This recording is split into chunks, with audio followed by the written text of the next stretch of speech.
13 juillet 1965. Qu'est-ce qui a changé pour les femmes mariées? Madame, dans quelques instants, tout va changer. Vous étiez seule, vous allez être deux.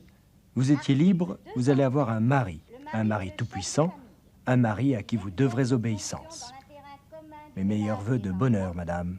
Jusqu'en 1965, les couples mariés sans contrat étaient soumis au Code Napoléon, en vigueur depuis 1804. La loi prévoyait alors l'incapacité juridique de l'épouse. Les femmes étaient soumises à l'autorité du mari. Il avait un pouvoir quasi absolu sur leurs biens et leur travail. Le 13 juillet 1965, tout change. L'Assemblée nationale vote la réforme des régimes matrimoniaux. Voici 5 transformations que la loi a apportées pour les femmes mariées. Tout d'abord, choisir et exercer librement sa profession. Pour une femme, travailler, c'est être adulte.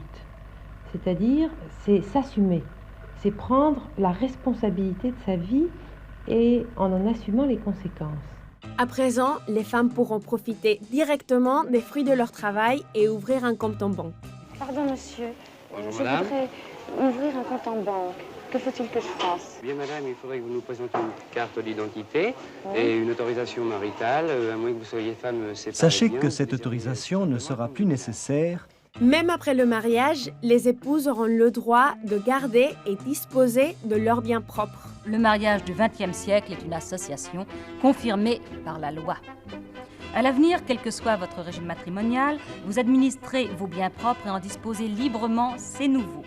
Par ailleurs, la femme aura son mot à dire pour gérer avec son mari les biens partagés. Le mari ne pourra pratiquement plus rien faire sans le concours et la signature de sa femme. Il n'aura plus le droit de vendre l'appartement, plus le droit de vendre la maison, plus le droit de vendre les meubles servant au ménage, sans le concours et la signature de sa femme, c'est-à-dire que nous allons en fait vers un régime de cogestion et que la femme a des garanties maintenant à peu près totales sur les économies que le ménage peut faire dans le cours de l'existence de ce ménage. Oui. Enfin, en cas d'abandon du mari, l'épouse pourra devenir elle-même seule administratrice du ménage.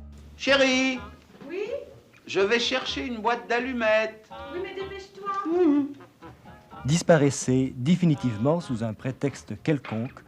Vous ne serez plus paralysé financièrement et vous pourrez même vous faire attribuer l'administration des biens de l'époux envolé.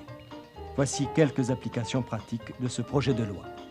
Malgré ces avancées, le mari gardera le titre de chef de famille jusqu'en 1970. Et il faudra attendre encore quelques décennies pour qu'en 2002, l'autorité dite paternelle devienne parentale.